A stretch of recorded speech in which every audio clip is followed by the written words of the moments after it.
the land where we were born, the nation where we grew up.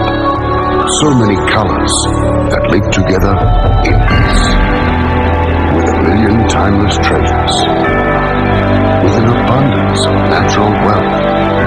Indonesia is not just wonderful. Indonesia is a wonderland. Kota baru berbeda, ramai jauh bagaimanapun di sana, bagaimanapun di sana. Katamu lawanlah Adinda iman tidak ada rasa maya. Jadi begini, mungkin teman-teman bisa lihat di sini, ini ada namanya lambung mangkurat, atau kalau dalam bahasa dalam lidahnya Banjar namanya lambung mangkurat. Jadi lambung mangkurat ini adalah seorang patih atau tangan kanannya raja. Nah, dia adalah seorang patih pada masa pemerintahan kerajaan negara Dipa. Karena memang kerajaan negara Dipa ini adalah kerajaan Hindu pertama yang ada di Kalimantan Selatan. Negara Dipa ini sekitar abad 14 dan basisnya di Candi Agung. Lalu di abad 15 basisnya di Candi Laras, itu namanya kerajaan negara Daha. Lambung mangkurat ini sendiri pada masa negara Dipa, karena lambung mangkurat ini sebenarnya adalah seorang patih atau tangan kanan raja nantinya, yang asal mulanya menjadi orang yang diberi mandat untuk mencari pemimpin dari sebuah kerajaan.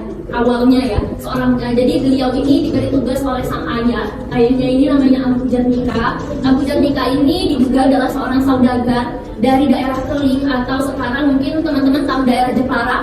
Nah, dan dia kemudian berlayar mencari tanah yang berbau harum. Nah, tanah yang berbau harum ini kemudian ditemukan oleh rombongannya dan juga diikutsertakan anaknya, salah satunya lambung mangkurat ini, dan itu diduga berada di daerah Amungkayang sekarang, tanah berbau harum itu. Nah, dari situ karena beliau ini seorang saudagar, beliau sadar diri kalau beliau tidak bisa yang namanya membuka sebuah kerajaan, karena beliau bukan dari kasta Brahma atau Ksatria seperti itu. Beliau ini seorang pedagang, jadi tidak mungkin boleh. Nah, makanya beliau kemudian sebelum meninggal menugaskan anaknya, Lambung Mangkurat dan juga Ampu Mandasana ini untuk bertapa.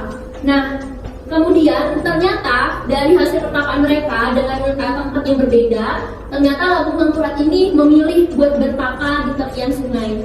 Nah, dia bertapa di tepian sungai, lalu kemudian di sungai di depannya itu muncullah sebuah bui, di mana dari bui itu keluarlah seorang putri yang namanya begitu.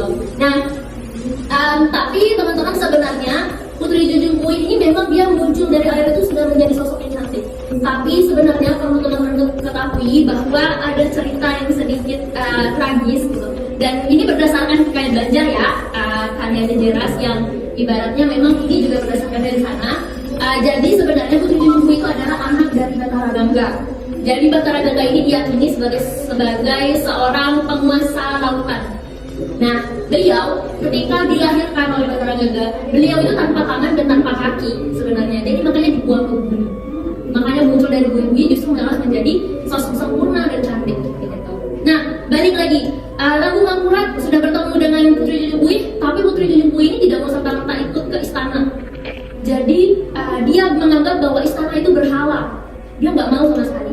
Akhirnya setelah itu beliau meminta 2 syarat agar bisa dipenuhi, agar beliau mau buat menginjakan kaki ke istana negara Dipa ini. Salah satunya adalah dibuatkan sebuah kain kuning panjang, di mana kain kuning itu wajib ditenun oleh 40 orang dara atau perempuan yang belum nikah. Nah, kain itu disebut dengan nama kain Lambundi. Nah, kain Lambundi inilah yang kelak sampai sekarang kita kenal sebagai kain sasirangan. Tetapi karena dulu namanya Lambundi, terus dia itu kain kuning, makanya sekarang kan kalau kita tahu kain kuning itu sangat sakral. Karena memang dulu setelah digunakan oleh Putri Junjung Pui, kain Lambundi ini dikenal sebagai kain untuk sarana tradisi pengobatan Batak Lambang. Nah, dan kita juga kenal dengan yang namanya kain papintan, kain papintaan. Nah, kain papintan ini adalah kain yang biasanya digunakan orang-orang yang mau bakar tambah, tapi dengan lukisan-lukisan khusus di kainnya. Dan itu lukisan-lukisan itu biasanya dibuat langsung oleh sang pemimpin Tambanya itu. Nah, jadi dari situlah karena ibaratnya di situ ada seninya juga, dan itu dulu kalau yang namanya kayunya itu biasanya kadang kalau yang satu kepala diikat di kepala, yang di perut seperti itu, dan kemudian barulah muncul untuk di masa selanjutnya bertransformasi menjadi kain sasirangan yang sekarang dan semacam juga lambangnya begitu. Pangeran Suryanata itu yang merupakan raja dari kerajaan Majapahit, dan dia juga ditemukannya sama kayak Putri Jempuih melalui pertapaan dari Lampung. Berdasarkan dari pertapaan itu kemudian muncul gitu sekelebat sosok ibaratnya begitu, dan dimana sosok ini harus dicari sampai ke Majapahit begitu. Nah, jadi makanya Pangeran Suryanata ini juga dipanggil sebagai Pangeran Matahari. Mereka nantinya menikah, dan kemudian setelah menikah menjadikan sebagai mereka kemudian berkolaborasi pada kerajaan negara Dipa. Nah, nanti keturunan-keturunannya itu nanti bakal melanjutkan kerajaan, tapi namanya kerajaan negara Daha. Jadi bisa dibilang negara Dipa dan negara Daha ini masih merupakan satu kesatuan sebenarnya, cuma beda kotanya aja gitu. Karena di sini itu pernah ada konflik. Terus nanti akhirnya barulah lanjut ke periode Banjarmasin, atau yang biasa kita sebutkan kalau namanya periode Banjarmasin ini sudah masuknya Islam, dengan yang nama tokoh utama adalah Pangeran Samudra. Lalu kemudian beliau karena ada konflik internal lalu meminta pertolongan dari kerajaan Demak, tapi dengan perjanjian kalau kerajaan Demak itu mau membantu asal mereka semuanya termasuk kerajaannya itu mau masuk Islam. Nah, dari situlah ketika beliau memang dibantu oleh kerajaan Demak, lalu kemudian menang dan beliau menepati janji dan masuk Islam dengan nama Pangeran. Iya, benar sekali begitu. Proklamasi kami bangsa Indonesia dengan ini menyatakan kemerdekaan Indonesia.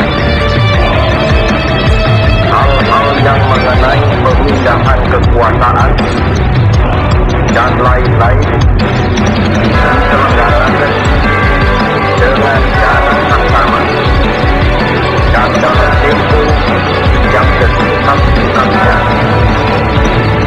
Jakarta, 11 Agustus 1945, atas nama bangsa Indonesia, Soekarno Hatta.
Cuplak suwang tinggal enter membuka tonjong kucel tak empong lerak sopong guyung dele akis sir pong dele kopong sir pong dele kopong